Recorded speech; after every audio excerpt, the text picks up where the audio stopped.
YouTube, welcome back to the Party Thieves channel and to another one of our videos.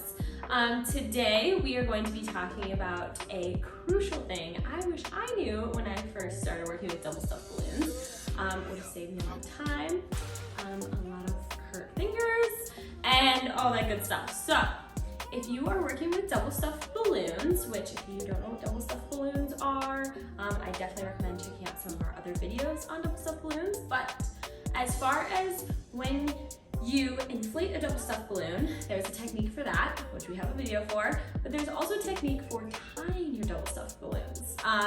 So what I used to do is you have obviously two balloons inside of each other. You have two necks. I used to take both necks and try and tie those together. That is 2 layers of latex, which is extra difficult to tie. Take my word for it.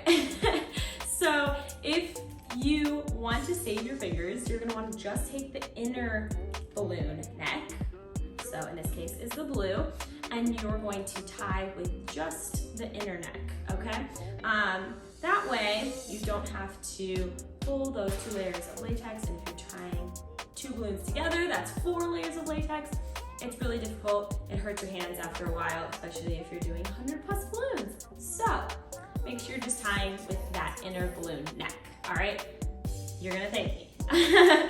Hopefully this video caught you guys before you try tying double stuffed balloons, because I know how it goes. Tying before you know this little trick. Anyways, hopefully this helped you guys out. If so, leave us a comment. If you have any questions, let us know. And make sure you subscribe to check out for our next videos. All right, see you guys next time.